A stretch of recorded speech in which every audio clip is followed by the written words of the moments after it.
On vous souhaite la bienvenue à ériclatour.com. Parlons politique, politique fédérale, avec le député de Saint-Jean à la Chambre des communes, Jean Rioux, qui va faire un peu le bilan de la dernière année.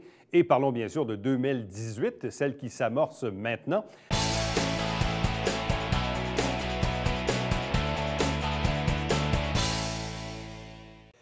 Du côté de la Chambre des communes à Ottawa, c'est le moment de la pause avant la reprise des travaux, quelque part fin janvier 2018.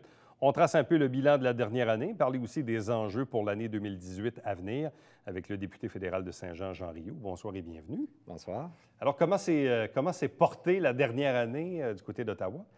Ça a été une année très intense, principalement au point de vue personnel, suite à la nomination comme secrétaire parlementaire.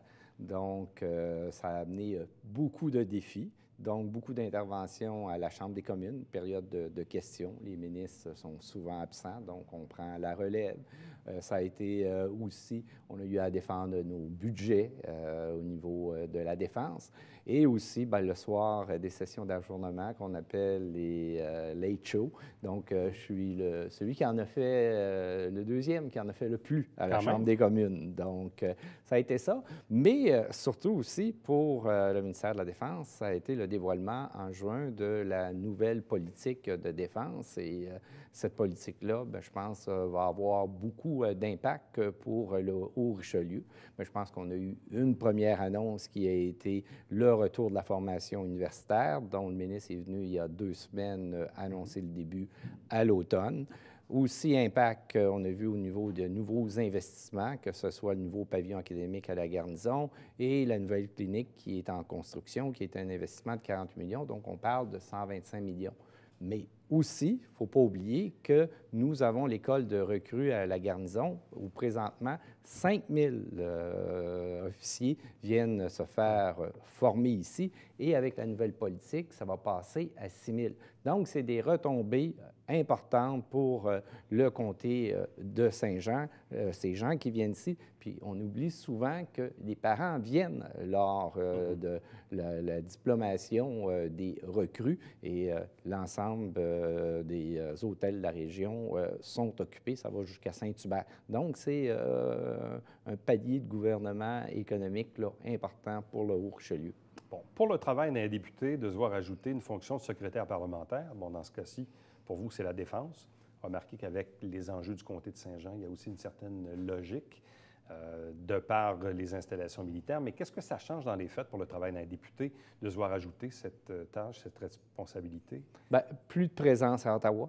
Donc, le vendredi, on est à peu près toujours présents, les secrétaires parlementaires. Les ministres, eux, quittent pour faire des annonces le vendredi. Donc, c'est une journée de moins dans le comté. Donc, on doit faire la fin de semaine du rattrapage le samedi, dimanche, même faire certains moments du bureau le samedi matin et aussi rencontrer les citoyens parce qu'il faut garder le pouls avec notre comté puis valider les enjeux, les lois qu'on est en train de passer à Ottawa, bien, d'avoir le sentiment. Puis on en a eu quelques-unes, là, que c'était important que j'ai le pouls de la population. Bon. Mais le travail de secrétaire parlementaire est un peu méconnu, je pense, de la population. Les gens connaissent les ministres. Mais secrétaire parlementaire, c'est un peu méconnu, dans le fond. Vous faites quoi? Qu'est-ce qu'on vous demande de faire comme travail? Bon, c'est de remplacer le ministre, tout simplement. Ça, ouais. Et ce qu'on dit souvent, comme le ministre se plaît à le dire, il dit que c'était le numéro 2 à la défense. Donc, on a à le remplacer à la Chambre des communes, répondre aux questions de l'opposition. Je disais tout à l'heure, les sessions d'ajournement, aussi beaucoup de documents aussi à signer au niveau de la défense et aussi d'être là pour représenter le ministre à l'ensemble du Canada, donc d'être présent à des événements importants, comme ce fut le cas dernièrement, le Sommet de la paix à Vancouver, le Forum de la sécurité, défendre le budget avec le ministre devant le comité du rôle qu'on appelle, donc comité plénier. Donc, c'est intervenir, défendre des projets de loi, de prendre la place du ministre durant la journée pendant qu'il est occupé, puis être là, faire des discours, puis aussi de répondre parce qu'il y a un interjeu de questions-réponses là, qui est important à Ottawa, contrairement à Québec, en siégeant 5 jours et dans la journée, on n'arrête pas, contrairement à Québec. Est-ce que le fait français aussi, il joue pour quelque chose? Parce que parfois, dans certains cas, on a des ministres qui sont soit bilingues, dans d'autres cas, un peu moins à l'aise avec la langue française. Donc, parfois, les secrétaires parlementaires aussi viennent pallier à ce volet-là. Est-ce que c'est un peu votre cas, vous, à la Défense? Bien, dans mon cas, ça joue, le ministre est en apprentissage du français, donc ça permet d'avoir une plus grande présence francophone. Et c'est quand le premier ministre m'a nommé au mois de janvier l'an dernier, c'était une des choses, il dit, je veux qu'il y ait une plus grande présence au Québec et de faire le lien entre le monde civil et militaire. Donc, ça faisait partie de mon mandat. Bon, vous avez fait référence tantôt à l'annonce récente au Collège militaire.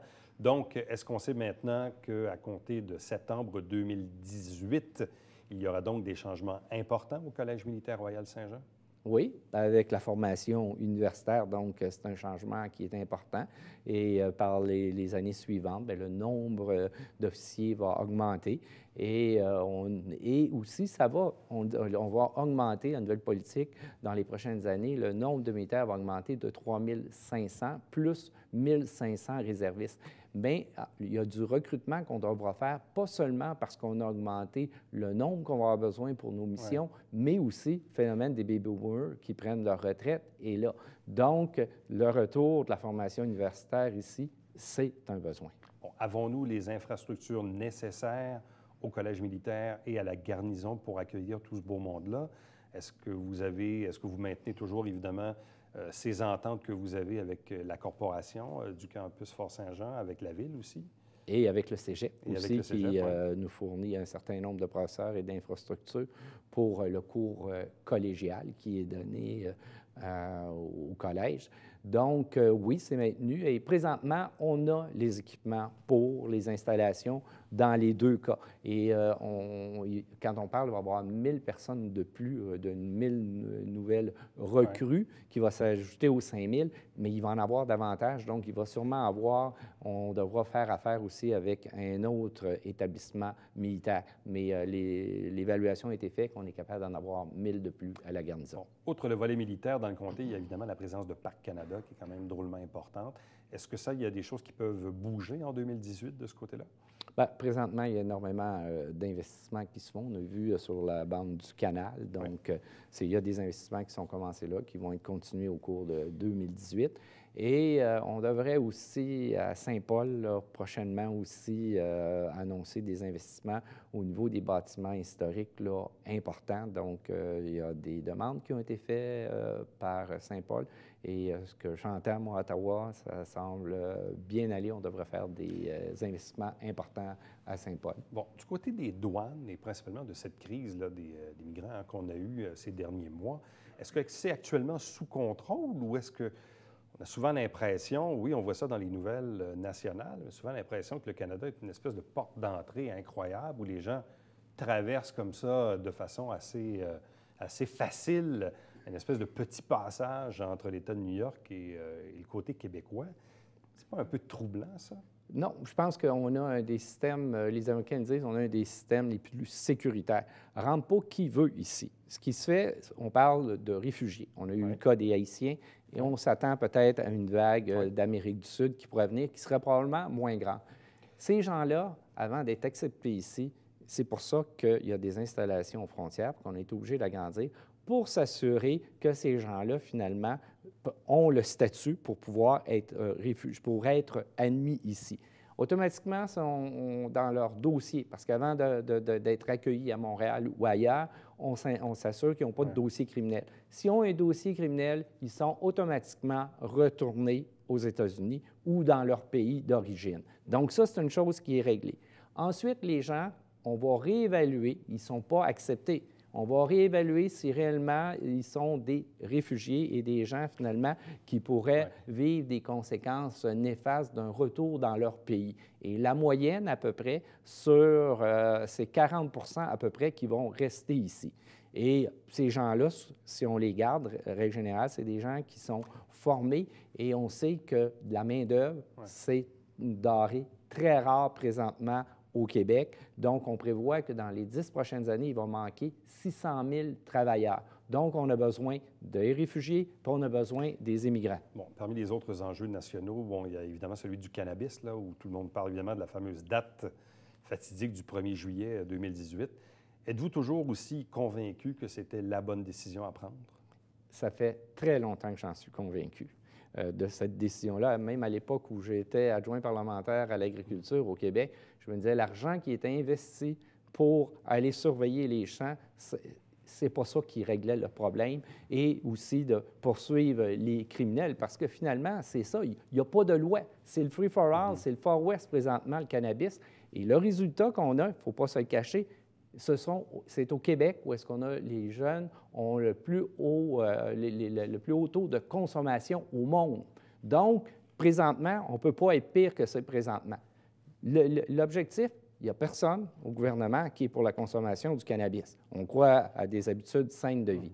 Sauf que ça existe. Il y a une consommation et présentement, c'est plus facile pour un jeune de pouvoir s'acheter des joints de cannabis que de s'acheter une bière ou une cigarette. Donc, première chose qu'on veut faire, c'est de la prévention auprès des jeunes et s'assurer que les jeunes ne commencent pas à consommer du cannabis et après ça, passer à d'autres drogues. Ça, c'est la priorité. Au lieu de mettre les ressources pour essayer de criminaliser tout le monde, bien, on va mettre les ressources davantage sur la prévention sur nos jeunes et aussi la qualité du produit pour ceux qui en consomment. Autre sujet aussi qui a suscité, disons, beaucoup de réactions, Mme Sanson en parlait tantôt là, concernant Netflix. Êtes-vous toujours aussi convaincu que c'était la bonne décision à prendre que de permettre une certaine forme d'iniquité fiscale à l'égard de ce géant américain contre des Vidéotron, des Illico, des Radio-Canada, d'autres compagnies là, qui font des affaires ici actuellement? Okay. Si on le regarde au niveau strictement fiscal, au niveau de l'équité, il y a effectivement, il faut analyser la situation et ça relève du ministre des Finances.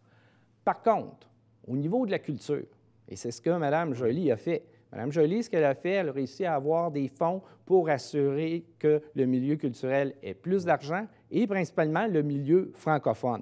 Et présentement, si on regarde dans le monde occidental, le Canada est le pays qui donne le plus pour le milieu culturel. Donc, on a un milieu qui est très subventionné, mais il fallait s'assurer des ressources.